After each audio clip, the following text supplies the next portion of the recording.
प्रिय विद्यार्थियों, पिछले दिन आपको ऑडियो भेजा गया था जिसमें प्रकाश की प्रकृति एवं तरंगाकर के बारे में बताया गया था। इसके बाद में हाइगेन का द्वितीय तरणिकाओं का सिद्धांत, जैसा कि हाइगेन ने बताया था कि प्रकाश स्रोत से प्रकाश का उत्सर्जन जो है तरंगों के रूप में होता है और ये तरंगे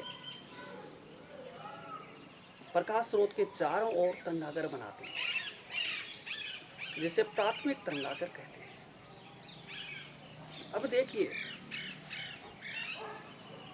मान लिया ऐस बिंदुवत प्रकाश स्रोत है।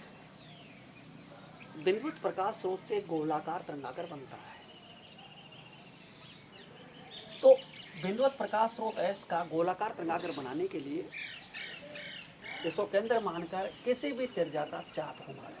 जैसे ए बी चाप घुमाया तो चाप ए बी गोली तरंगागर का एक भाग है। इसे प्राथमिक तरंगागर का भाग कहेंगे।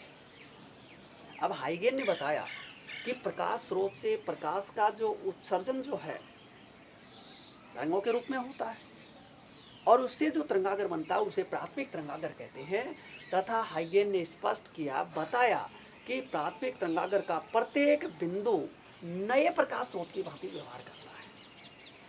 तो प्राथमिक तरंगागर का ये जो चाप है, इस पर अनंत बिंदु होंगे तो अनंत प्रकाश स्रोत होंगे।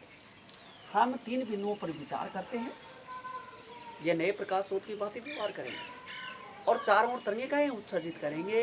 ये तरंगिकाएं भी चारों ओर प्रकाश के वेग से संचरित होती है। इन तरंगिकाओं को द्वितीयक तरंगिकाएं कहा जाता है। द्वितीय तरंगिकाओं से जो तरंगागर बनता है उसे द्वितीय तरंगागर कहते हैं।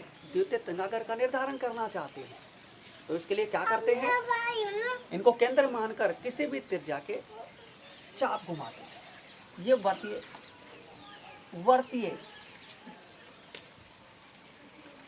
वर्त किसी भी त्रिज्या के वर्त बना लिए। ये द्वितीय तरंगिकाओं से बना होता है, इसे द्वितीयक तरंगागर कहते हैं। अब आगे की ओर इन वर्तों पर ये स्पर्शीय पृष्ठ खींचा गया। ये स्पर्शीय पृष्ठ जो होगा इसे अग्र दिशा को द्वितीय तरंगागर कहते हैं। इन वर्तों पर पीछे की ओर भी पृष्ठ बनता है, इसे पार्श्व दिशा के द्वितीय तरंगागर कहते हैं।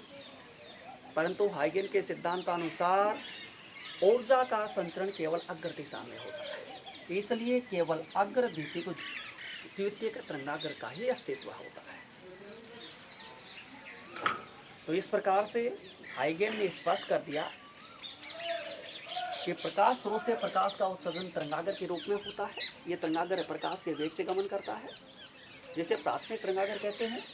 और प्राथमिक तरंगागर का प्रत्येक बिंदु नए प्रकाश स्रोत की भांति व्यवहार करता है और चारों ओर तरंगिकाएं उत्सर्जित करता है। इन तरंगिकाओं को द्वितीय तरंगिकाएं कहते हैं और द्वितीय तरंगिकाओं से जो तरंगागर बनता है उसे द्वितीयक तरंगागर कहते हैं और केवल अग्र दिशा को द्वितीयक तरंगागर का ही अस्तित्व होता है। तो ये हाइगेन का द्वितीय तरंगिकाओं का सिद्धांत है। प्रिय विद्यार्थियों, यहाँ तक लेसन में जो आपको पढ़ाया गया है, नोट्स की जो फोटो है, फोटो प्रति आपको भेजी जा रही है, उसे आप रफ कॉपी में या नोटबुक में नोट कीजिए और याद कीजिए, ताकि आगामी जो टेस्ट वाली प्रक्रिया यदि ऑनलाइन होती है तो उसमें आपके लिए सहायक हो। धन्यवाद।